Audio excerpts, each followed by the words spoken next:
the leader of the rebellion. They've captured you. Oh, gods, where are they taking us? Yeah, did you see that, Josh? Jeez. Like everything else, like the plants and the people, we treat the creatures the same, that they live in this world. Mammoths and giants. Probably the coolest, because you can actually get kind of close to them. You can walk up, as long as you don't get too close, you can walk up and watch them sort of move on by like a slow herd. If you mess around with them, it's not going to be pretty. They're very powerful. Some of the principal villains in the game would be the Draugr. These are sort of mindless undead creatures. Have archers or porkers, who are these seals. A cool one that people haven't really seen before is the Falmer. These are another type of elf in Elder Scrolls lore. In Skyrim, the idea is that they've lived underground for a long time, so long that their eyes have all grown over. We have hag ravens. She's a really powerful magic user. Which are evil witches who have decided to trade some of their humanity for all kinds of evil magical powers. One of my favorites in concept and execution are these ice wraiths. There's a line in lore that Nords, when they come of age, will go fight an ice wraith. But we didn't really know what an ice wraith looked like. So we didn't want to do just a typical ghost specter thing. So we worked with one of the concept artists, and he had this idea for this really cool serpentine crystalline ice creature. And they move on the wind. That's the kind of thing that feels more unique to this game. They're pretty terrifying.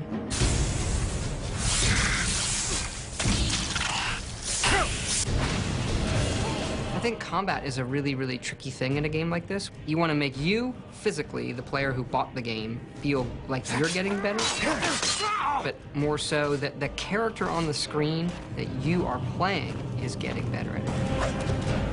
Where do you draw that line? How much does it become a reflex game? I'm good at blocking at the right time versus my character's good at blocking. Look at combat in a big way. Tried to make it more emotional and impactful and visceral. Have the player moving around more and be moved around more rather than just be kind of static. I mean, a lot more action-oriented, and that always presents a lot of challenges because it actually involves a lot of math and timing to make it fluid and fun, and a lot of iteration. We did spend a lot of time just, taking a mace and hitting fake guys in the head on the screen until it, punchy or, oh, now you're going too far, it looks too silly, okay, pull back. If we can succeed at, here comes a wolf, and I take an axe, and I plant it in his head, and he dies, and I take his hide, like if that, just something that simple, you feel like, yeah. You feel good about it, then when we're fighting giants or dragons, like, that's much easier.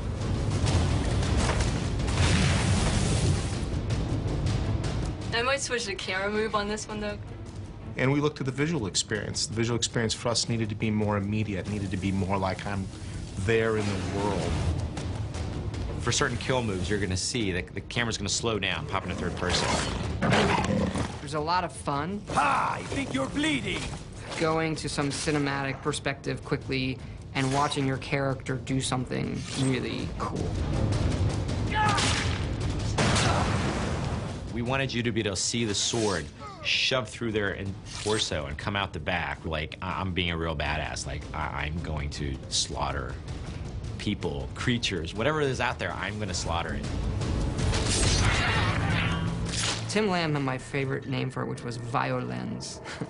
Cinekill was the other one. So we had all these different names. I mean, any month there was a different name. So I think this month's name is Kill Cam, and I think we'll change it. We're getting toward the end. That's Claff the wizard. He's dual wielding. The key to combat in Skyrim is being able to wield weapons and spells in both hands. So that's a new thing for us. One of our big mantras going into the game is you are who you play. And a lot of that is, what are you going to put in your hands? Dual wielding now means I can have a spell in this hand and a sword in this hand. Or I can have a spell in this hand And the same spell in this hand, and what does that do? Oh, guess what? It does something even more powerful. And so that all plays into how the combat plays out.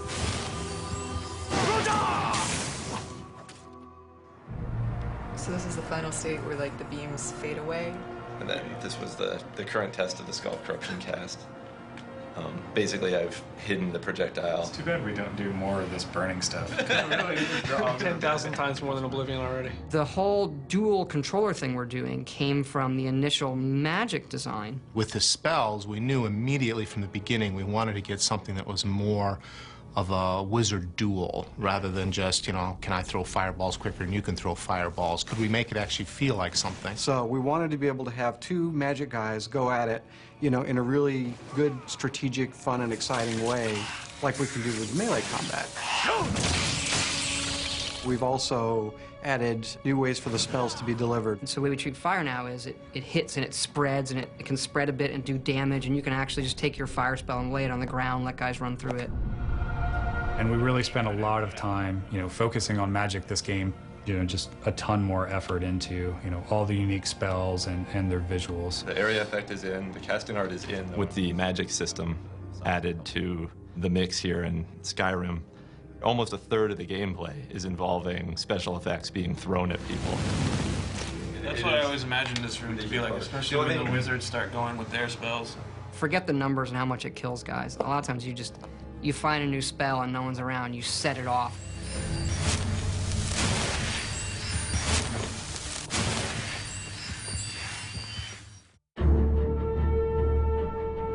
Your damage resistance is determined by your armor and your perks and other stuff that might fold into that. So in this case, admittedly, the player will have to trust that we are doing what we say we are doing. We've always been very big in the Elder Scrolls on dynamic growth of the character. Every single one of our games in the series has had this idea that when you do something, you get better at it. In Skyrim, the game adapts to what you're doing. That was one of the reasons why we got rid of classes. I won't leave Skyrim alive! And you decide what your character is just by going out and doing that stuff. Depending on, you know, what weapon you're using and, you know, whether you do any damage, you're going to get a certain amount of skill usage, and then that's going to build up until you reach that threshold, and then your skill will increase. At that point, once you've increased enough skills, then you level up. You know, the same thing with wizardry. Start casting spells, you'll get better at casting spells. So in an ideal environment, you don't have to think about what it is you're trying to do. You're not watching to see, oh, how can I make my character do this or that? You just play.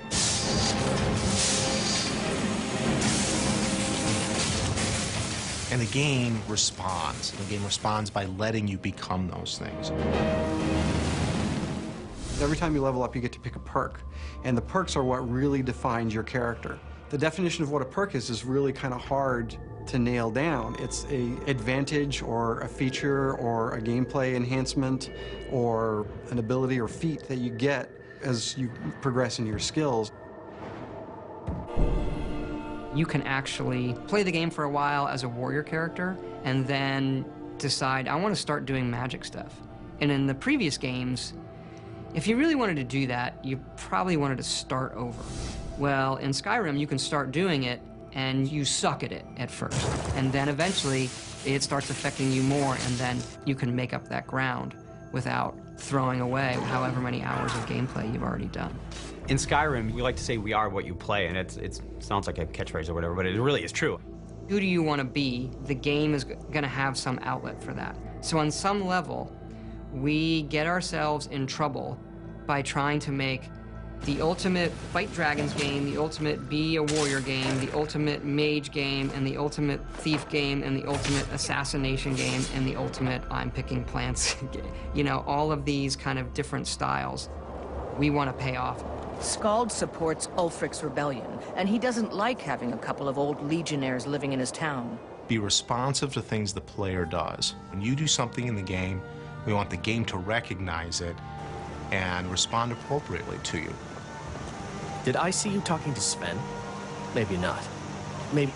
Never mind. But I would stay away from him if I were you. How does that AI tie into a story? Like, how do I get quests from them? How do they become my friends? What will they do for me? What can I do for them? That kind of stuff.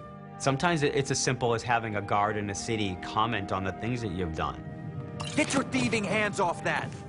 Off to Bleak Falls Barrow with you. The Jarl is not a patient man. The game has now responded to something you've done in a way that makes sense and feels like the natural world. You have no idea how much data is in this game. Here are some staggering numbers. There are 31 quests in Fallout 3. In Skyrim, there's 244 of these. Things like collecting dog tags, delivering books, things that we do as objectives right now. And a lot of these repeat because they're radiant. The game is insanely big. Every Elder Scrolls game has its main quest. And the main quest in Skyrim is unraveling the mystery of the Dragonborn, and so that is definitely your heroic path. I think I found someone who can help you with your dragon project. For us, when we make a good story, we know we've done it when the player is the agent. Yes, I could use someone to fetch something for me. Well, when I say fetch, I really mean delve into a dangerous ruin in search of an ancient stone tablet. If we pose an interesting problem, and then we let the player solve it in whatever way he deems fit, that's going to make the cool, interesting story. If you decide not to do the main quest, there are different quest lines. My favorite quest line is the Dark Brotherhood quest line. The Dark Brotherhood is the Assassin's Guild. They do this secret ritual ceremony to summon the Dark Brotherhood. And when you join the Dark Brotherhood, you're one of the guys who shows up and goes, who do you need killed? What do you need? I just think that's just really awesome. We have this open-ended simulation. The games sort of offer this word sort of redemption, where, okay, I'm going to play as a bad guy and do all this bad stuff. I'm going to join the Dark Brotherhood and, you know, maybe join the Thieves Guild and do scummy stuff. You know what? Then I'm going to do the main quest, which is more honorable. And then because you're put in these situations where you're sort of the good guy, you start to feel like that.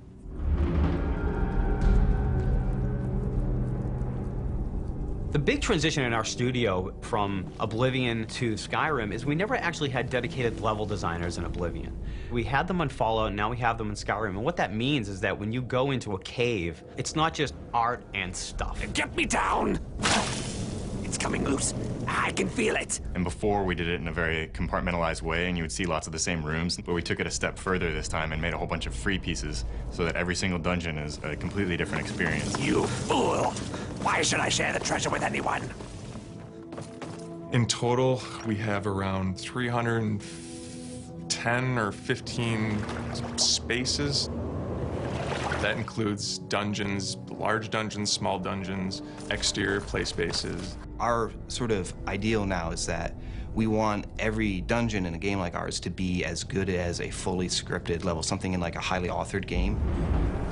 Every dungeon's going to tell some sort of story, whether visually or through notes or books or the loot. You might actually get like literally a quest. It starts up, it's put in your journal. In some cases, it's more of a free form. You know, you follow clues or you just learn the story of the dungeon by playing through it. The implied stories to me are the ones that are some of the most interesting because there's not a word of dialogue spoken.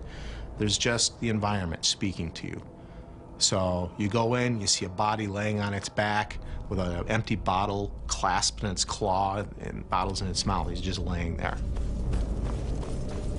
We really want to have this memorable moment.